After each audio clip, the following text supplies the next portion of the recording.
Muchas gracias por tan grande audiencia. Realmente estoy muy feliz de que les haya interesado tanto el tema. Y bueno, trabajo en Aptus, algunos me conocen, me han visto quizás en un podcast por ahí. También aparezco en algunas redes sociales de Aptus, ahí soy el encargado de difusión de conocimiento. Publicamos hartos documentos, etcétera. Después les vamos a dejar algunas referencias ahí para que vayan a leer. Tengo el gran privilegio, bueno, de estar presentando acá, primero que nada, que también soy uno de los organizadores del evento, así que estoy súper contento de además poder exponer. Y además muy honrado de tener detrás de esa pantalla a Juan Cristóbal Castro, que ya les voy a contar un poquito más de él y se va a presentar.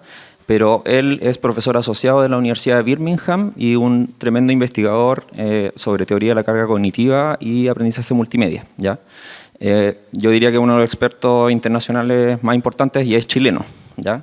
Para que tengamos orgullo ahí de nuestro investigador chileno. Chris, ¿nos escuchas bien?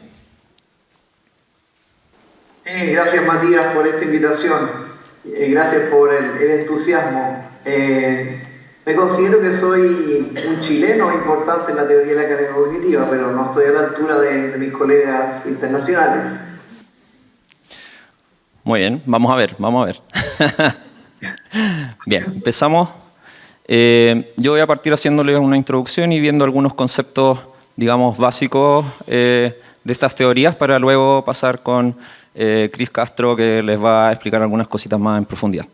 ¿Ya? Bueno, ¿quién nos ha preguntado, tantos profesores como, digamos, personas que trabajan en organizaciones que capacitan a otros, o cualquier persona que haya hecho una presentación, ¿ya? Independiente de si es en PowerPoint o en Prezi o en cualquier otra plataforma, ¿cierto? Incluso si estamos quizás escribiendo algo en una pizarra o estamos haciendo un dibujo, un esquema, etc. ¿Ya? ¿Qué no nos hemos preguntado si está muy fome, si quizás tiene pocas imágenes, si está feo, si en realidad no le pegamos mucho al diseño, entonces está horrible nuestra presentación? Bien, todos nos hemos preguntado eso, ¿cierto? ¿Y quién no ha buscado en internet plantillas prehechas para, ¿cierto?, ayudarnos un poquito?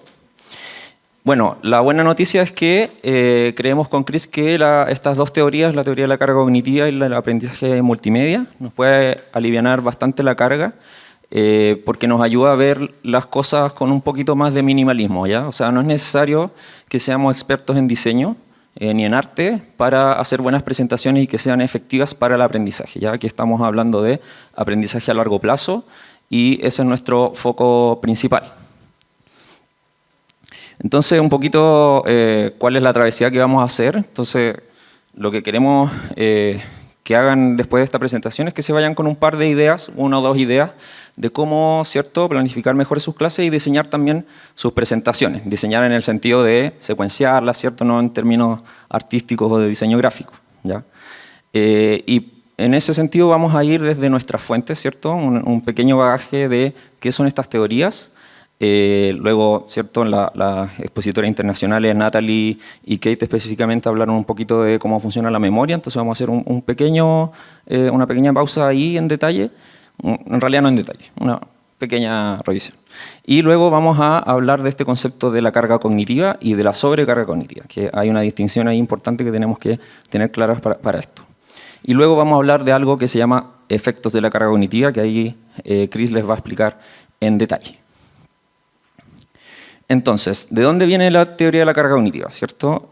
Bueno, viene en realidad de una tradición cognitiva de hace muchas décadas, pero simplemente para que conozcan un poquito al fundador de esta teoría, es John Sweller, un psicólogo educativo australiano, y que en la década de los 80 empieza a sistematizar esta teoría y empieza a acuñar este concepto, ¿cierto?, de la teoría de la carga cognitiva. Y luego ya en los 90 empieza a relacionarla más con el diseño instruccional, ¿cierto? O sea, cómo diseñamos y planificamos experiencias de aprendizaje que sean más efectivas.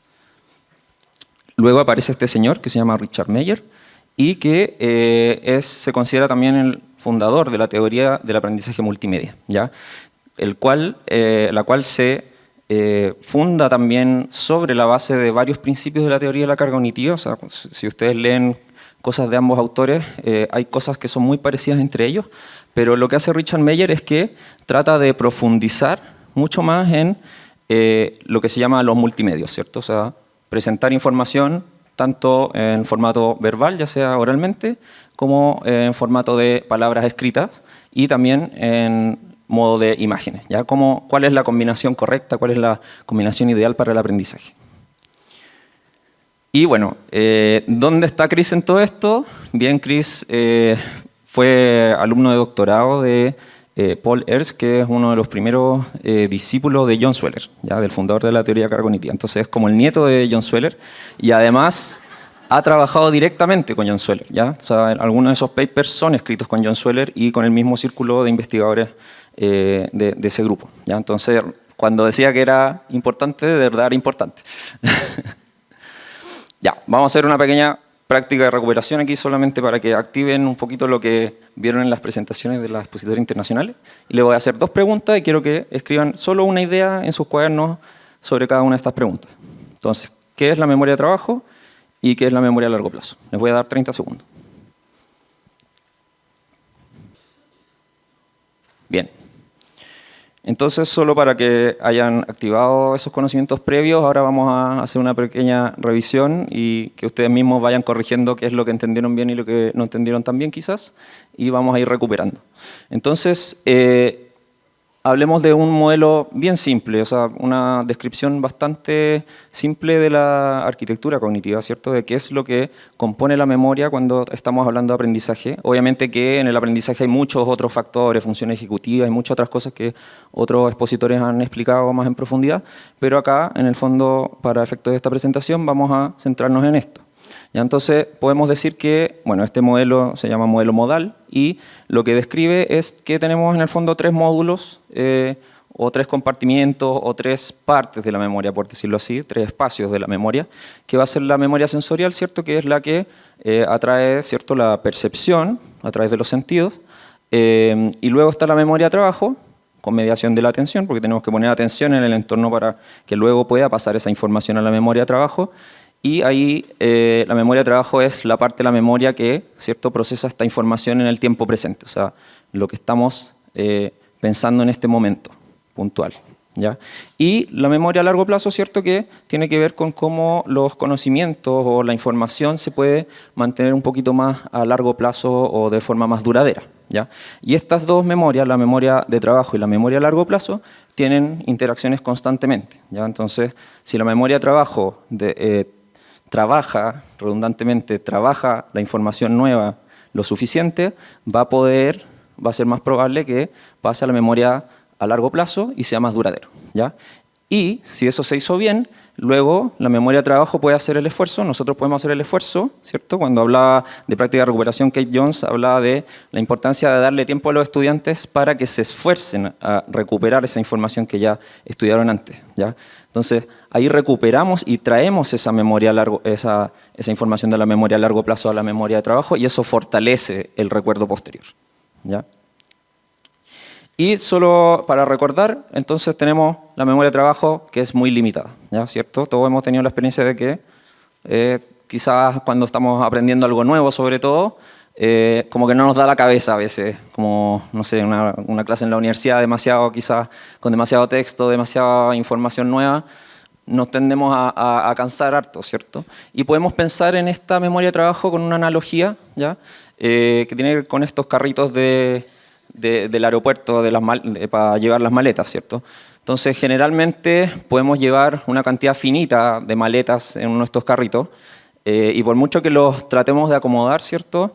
En general, más o menos va a seguir manteniendo esa misma cantidad y probablemente si tratamos de insistir y meter más maletas, se va a terminar cayendo o se va a quedar atorado el carrito, ¿cierto? Entonces, la memoria de trabajo funciona muy parecido a eso. Sin embargo, si hacemos bien esa interacción entre memoria de trabajo y memoria a largo plazo, y hay cosas que ya sabemos, vamos a poder agarrarnos de eso que ya sabemos y la memoria de trabajo va a poder empezar como a agrupar estos conocimientos que antes eran nuevos y los va a acomodar en espacios más pequeños, ¿ya? Por decirlo así. Esto es solo una metáfora, pero en el fondo genera una agrupación y esa agrupación va a generar, por decirlo así, más espacio en esa memoria, ¿ya? Entonces, como ven, ahí quizá se puede meter más cosas cuando cada vez que agrupamos más información. Y la memoria a largo plazo, entonces, tiene que ver con algo más duradero y ya cuando conocemos ciertas cosas previas y las tenemos bien categorizadas, vamos a poder... Natalie creo que fue la que habló de esto del velcro, ¿cierto? Que el conocimiento se pega con otro conocimiento. Entonces, es muy parecido a eso, pero además, si, por ejemplo, tenemos un casillero, los estudiantes tienen un casillero bien ordenado, con categorías de, no sé, acá pongo las cosas de matemática, acá pongo las cosas de lenguaje, etc. Es muy similar a cómo pasa con la memoria, ¿ya? Entonces, si los chicos tienen bien categorizada en su memoria esta información, van a poder llegar y quizá agarrar un nuevo libro de matemáticas y ponerlo rápidamente ahí, prácticamente sin pensar, o sea, sin usar mucho la memoria de trabajo. Y, en cambio, como analogía, ¿cierto?, un ropero que está más desordenado y que no tiene muchas categorías, ¿cierto? Vamos a tratar de poner una prenda nueva y no sabemos dónde ponerla, ¿cierto? Y vamos a estar harto, quizás varios minutos ahí, chuta, no sé dónde ponerlo, quizás lo voy a poner arriba de una silla, arriba del espejo, etc. Pasa algo muy similar. Y ahora vamos a retomar este modelo que les presenté antes, pero un poquito más complejo de a poco, ¿ya? Que no es solo eso, obviamente. Y quiero que ahora se imaginen que estamos en una clase de historia, ¿cierto?, en el colegio, como alumnos, y tenemos una profesora que nos está pasando mitología griega. Y quiere pasar este mito del Minotauro, ¿cierto?, tan llamativo. Y va a haber probablemente una parte verbal, ¿cierto? Va a explicar quizá oralmente la información o también va a presentar algunas diapositivas o va a escribir en la pizarra, ¿cierto?, verbalmente mediante palabras y también probablemente imágenes, ¿cierto? Así que como es un ser mitológico tan llamativo, lo más probable es que les quede al menos en la memoria esa imagen, ¿ya? Entonces va primero a entrar en la memoria sensorial de una forma bastante básica y luego a través de un esfuerzo consciente atencional, ¿cierto?, va a haber una selección de esas imágenes y palabras, ¿ya? Y por eso es importante que nosotros también tratemos de ayudarlos a entender qué es lo más importante, ¿ya? ¿Qué quiero que ustedes le pongan más a la atención? Porque va a haber inevitablemente una selección de todo lo que yo les estoy presentando. Entonces, si les presento demasiadas cosas al mismo tiempo, es probable que no puedan, ¿cierto?, poner la misma atención a todo al mismo tiempo. Y luego va a pasar esa información a la memoria de trabajo y va a empezar a haber una organización de esta información en una representación básica, tanto verbal y pictórica, y eso va a ocurrir en paralelo, ¿ya? Y quiero que esa idea les quede bien grabada porque todo esto ocurre en paralelo, ¿ya? Verbal y lo pictórico se va procesando de forma bastante paralela. Y ahí hay una organización. Y luego, finalmente, tratamos de hacer, o nuestra memoria trata de hacer una integración, ¿ya? Una integración que tiene que ver con traer conocimiento de la memoria a largo plazo, los conocimientos que puedan tener los estudiantes, y darle sentido a esa representación que están realizando en la memoria de trabajo, y va a empezar a hacer una representación mucho más compleja, agregarle detalles, quizá alguna malinterpretación que tenían la van a empezar a modificar. ¿Y qué pasa cuando no tenemos suficientes conocimientos previos para hacer eso? Bueno, es probable que haya algo que se llama sobrecarga cognitiva, que es que la memoria de trabajo va a estar tratando de aprender demasiadas cosas nuevas y no va a ser capaz de traer conocimiento de la memoria a largo plazo si se sobrecarga, ¿ya? Y eso, agarrar esta idea de la diferencia entre carga cognitiva rápidamente y la sobrecarga cognitiva. Entonces, la carga cognitiva no es necesariamente mala, ¿ya? Eso quiero que también lo recuerden. No es que la carga cognitiva por sí mismo sea mala, ¿ya? Lo que sí es malo es cuando hay una sobrecarga cognitiva, ¿ya? Cuando les tratamos de enseñar demasiada información nueva y este sistema cognitivo, ¿cierto?, la memoria de trabajo ya no puede estar como... Kate hablaba o Natalie hablaba de esto de la imagen de hacer malabares con esa información, ¿cierto? Está como que empiezan a agregarse pelotas y se nos empiezan a caer las pelotas si no estamos acostumbrados a trabajar con ellas. Ya, pero entonces, ¿buena o mala? Entonces eso va a depender de dos tipos de carga cognitiva, ¿ya? Hay una carga cognitiva que es intrínseca y otra que es extrínseca. Y la extrínseca es la carga que es necesaria, ¿ya? O sea, es parte del contenido mismo, ¿ya? Cada contenido, digamos, tiene una complejidad propia de la asignatura, del dominio específico de la asignatura, etcétera. Y inevitablemente va a haber un peso en la memoria de trabajo al respecto, una exigencia, ¿cierto? Eso es lo que es la carga cognitiva, una exigencia sobre la memoria de trabajo. Y obviamente también va a depender de si esa carga intrínseca es demasiada o no para el estudiante, va a depender si el estudiante tiene suficientes conocimientos antes o no. Por ejemplo, en ese ejercicio, ¿cierto? Si un estudiante no conoce el vocabulario básico en inglés de esa oración, va a ser muy difícil que dé el paso a algo tan simple como para algunos que saben inglés, como las contracciones, ¿cierto? Entonces siempre tenemos que estar chequeando la comprensión para saber si son capaces o están preparados para dar ese paso. También con el teorema de Pitágoras, ¿cierto? Los niños que ya tienen súper automatizado el teorema de Pitágoras va a poder resolver ese ejercicio prácticamente de forma automática sin utilizar casi la memoria de trabajo. Y la carga ajena, que esto es muy importante para lo que viene, que va a explicar Chris después, es, ¿cierto?, las distracciones o esos elementos que solemos poner a veces, quizás solo para decorar el PPT o la información, ¿cierto? Poner quizás a veces demasiados colores o poner monitos entretenidos, pero que no necesariamente tienen relación estricta con el contenido, con lo que queremos, con el objetivo de aprendizaje, ¿ya?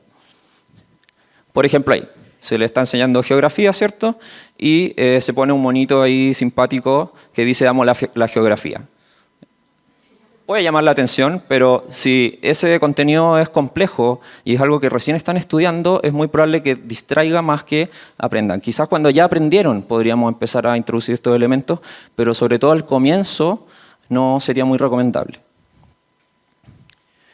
Y muy rápidamente, ¿cuál es el desafío principal de los docentes? Es optimizar la carga. Ya no significa que bajemos la dificultad del contenido, porque como les decía, hay contenido que tiene su propia dificultad y que es muy difícil reducirla, ¿cierto? Pero lo que sí podemos hacer es tratar de reducir esa carga ajena. O sea, lo que sí podemos controlar es cómo planificamos nuestra clase, cómo la secuenciamos y qué es lo que ponemos en esa presentación de información. Entonces, reducir lo más posible la carga ajena, aunque a veces es muy difícil porque obviamente en las escuelas y en todas partes siempre hay distracciones que no podemos manejar. Y ahora Chris nos va a ayudar a entender un poquito más cómo entonces modificamos nuestras clases para tratar de lograr este objetivo.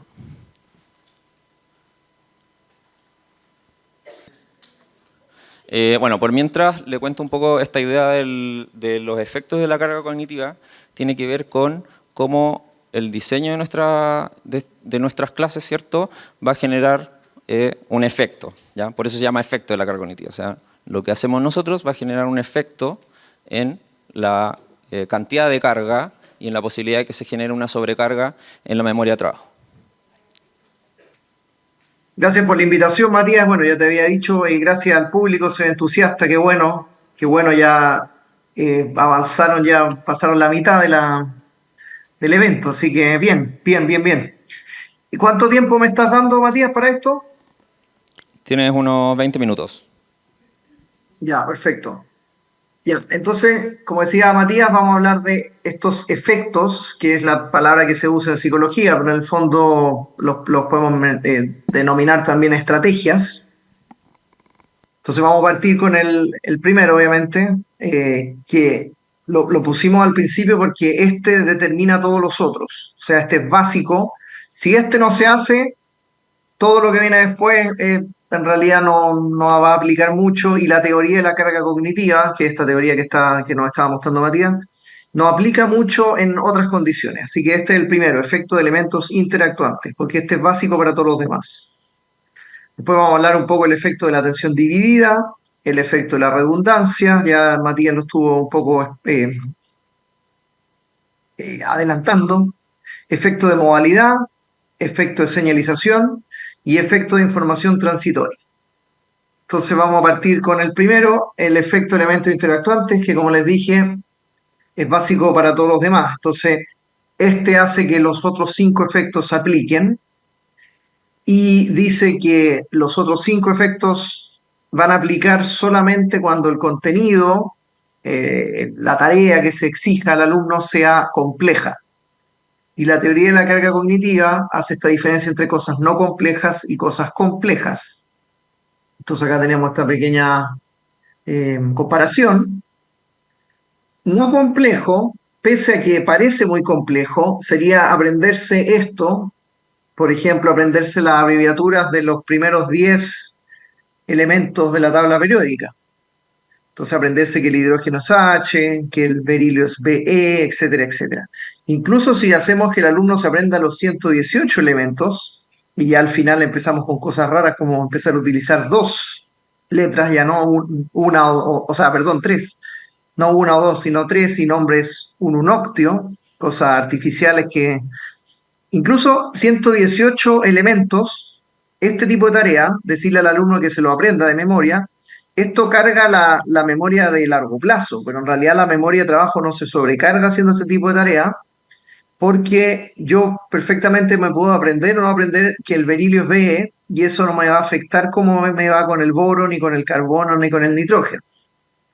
Otra analogía, pero un poquito más compleja, es la de las tablas de multiplicar.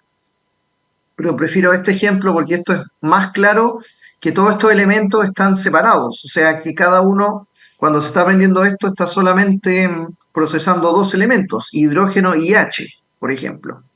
Entonces yo estoy solamente procesando 2 elementos en mi memoria de trabajo. Lo que pase con el boro, si no me acuerdo, no importa, ¿no? No me va a afectar el hidrógeno con el H. Entonces acá no hay elementos interactuantes, no hay, lo que dijo Matías, una alta carga intrínseca. Por el contrario, tenemos la otra situación, elementos para aprender complejos, tareas complejas de alta carga intrínseca, sería esta ecuación. Si nosotros le decimos al alumno que resuelve esta ecuación, tiene que saber que la multiplicación precede a la suma, tiene que saber lo que significa la igualdad, tiene que saber qué significa esta A metida entre números, tiene que saber qué hacer con la igualdad, o sea, que lo que sea a un lado tiene que ser lo mismo al otro, y terminar despejándola, ¿no es cierto? Entonces, en su memoria de trabajo está haciendo muchas cosas al mismo tiempo.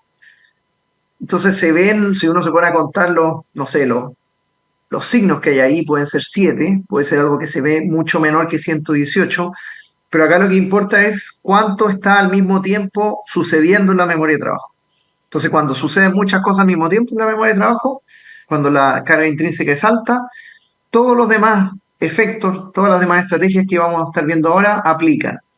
Cuando la cosa es muy sencilla, muy simple, de memorizar poca cosa al mismo tiempo, o de hacer pocas cosas en la mente al mismo tiempo, en realidad lo que les voy a contar ahora quizás no va a aplicar. Así que traten de, si les gustan las estrategias que vamos a comentar ahora, traten de empezar aplicándolas en los contenidos más complejos o en las diapositivas que ustedes vean que están muy cargadas de información. Prioricen eso primero. Entonces, el primero que vamos a ver es el efecto de la atención dividida, que es que si nosotros tenemos la opción de diseñar una diapositiva y la diseñamos de esta manera, por ejemplo, en la imagen arriba y los textos que explican la imagen, las leyendas abajo, el alumno tiene que estar mirando para arriba y para abajo muchas veces, divide su atención, por eso se llama el efecto de la atención dividida. Entonces, en ese sentido, es mejor este otro formato, donde la imagen y el texto están con un solo golpe visual.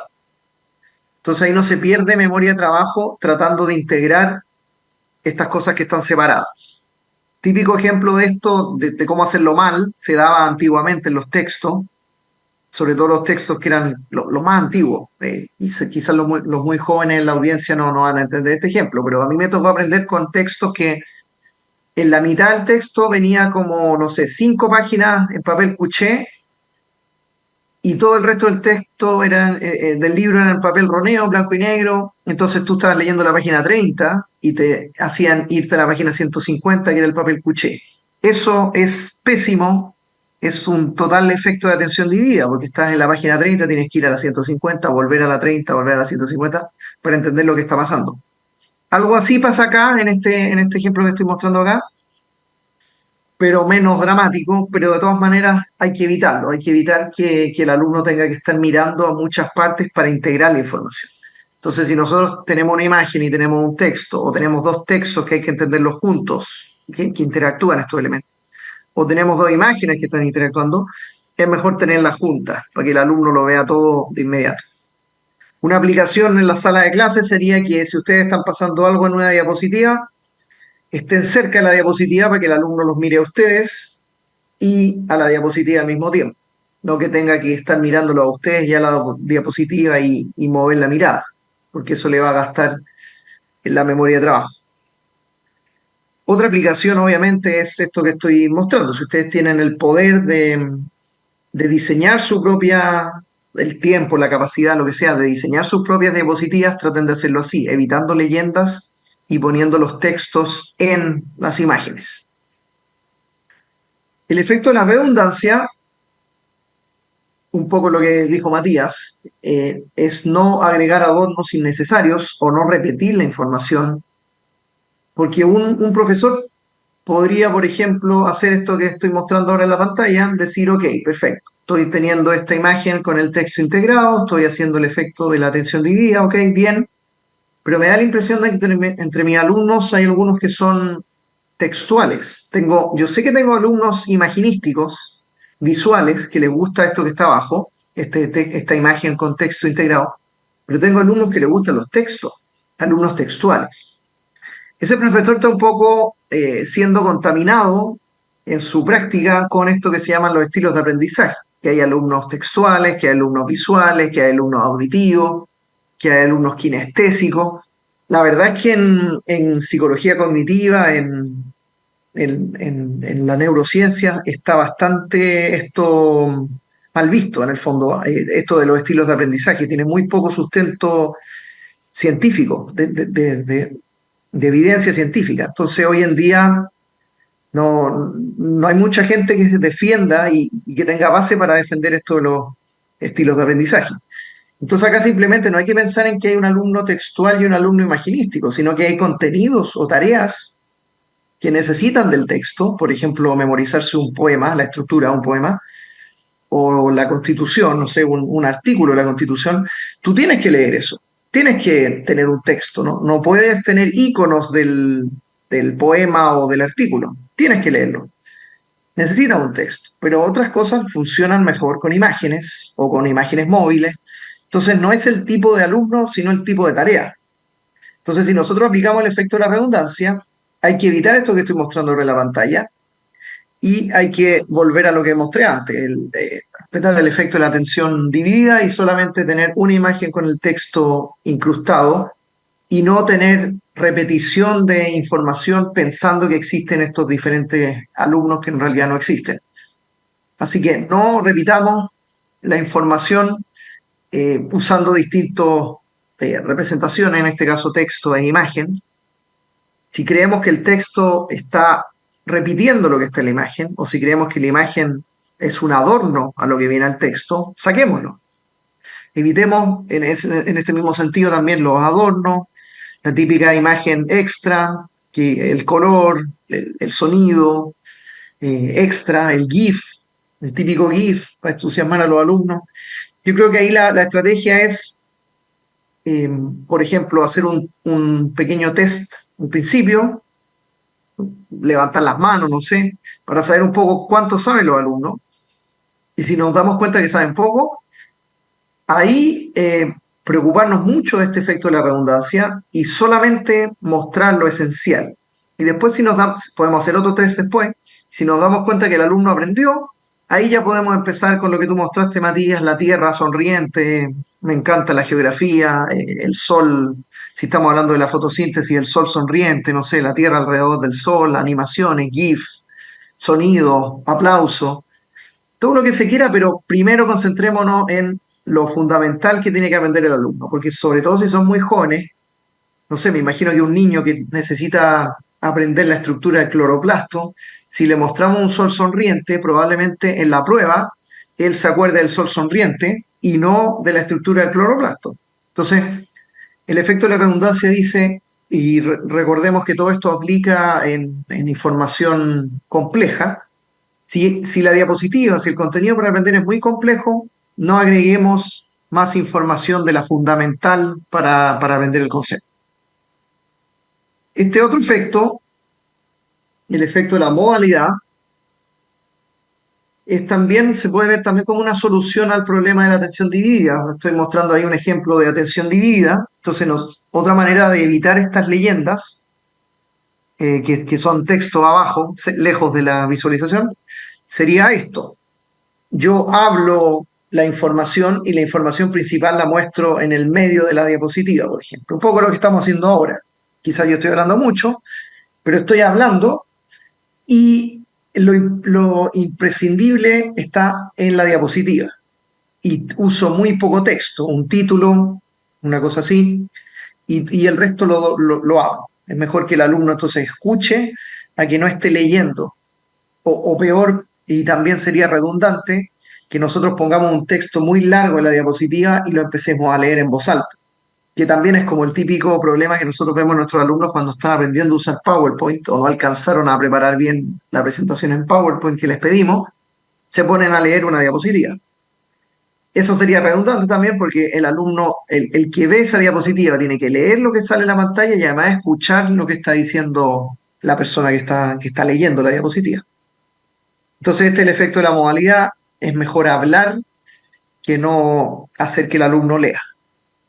Obviamente, en todos estos efectos hay ciertas condiciones. Por ejemplo, si tenemos que aprender una palabra nueva, rara, no sé, fotosíntesis o algo más raro todavía, alguna palabra en inglés, un poco lo que mostraste tú, Matías, ahí obviamente hay que ver el texto.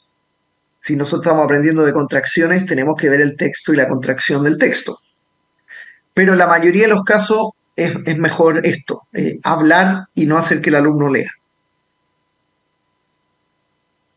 Después tenemos este otro efecto, el efecto de la señalización, que un poco aplica en un caso de que nosotros tengamos mucha información en una diapositiva y queramos y no podamos aplicar el efecto de la redundancia, eliminar lo innecesario. Hay veces que no se puede eliminar porque ya, por ejemplo, la imagen ya está diseñada, la diapositiva ya está hecha, o como en este caso, en realidad toda la información sirve, pero puede que sea demasiada información. Entonces, de alguna manera nosotros tenemos que ir mostrando qué es lo más importante.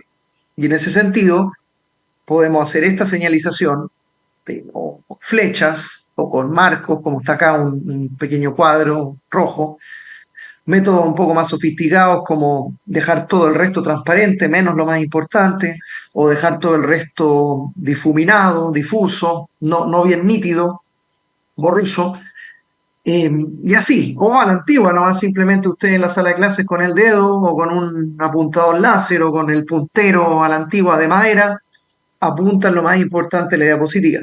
Esto aplica sobre todo cuando es muy compleja la diapositiva y tenemos que ir apuntando, y a veces sirve ir apuntando por etapas. Y eso conecta con el siguiente efecto, que es este efecto de la información transitoria, que es un poco lo que he estado haciendo yo también acá en esta presentación. No les doy toda la información de la diapositiva al mismo tiempo, voy de a poco, voy haciendo pausas o voy de a poco mostrando los contenidos, que también tiene que ver con el efecto de la señalización.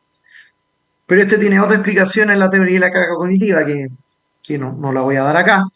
Pero en el fondo este aplica muy bien, por ejemplo, para videos o animaciones. Entonces imaginemos que lo que estoy mostrando ahí en la pantalla es esta animación de dos moléculas de agua, H2O, estas dos moléculas que se juntan para formar un puente de hidrógeno entre el oxígeno de una molécula y el hidrógeno de la otra. Entonces imaginemos que es una animación de 3 minutos donde muestran las dos moléculas, cómo se juntan, cómo tienen la aproximación adecuada, el ángulo de aproximación adecuado y forman el puente de hidrógeno. Si nosotros necesitamos que el alumno se aprenda cuál es la estructura del agua, cómo se ubican los hidrógenos con respecto al oxígeno, cómo se forma el puente de hidrógeno, vamos a sobrepasar su memoria de trabajo porque estamos hablando de más de 7 elementos, todos interactuando.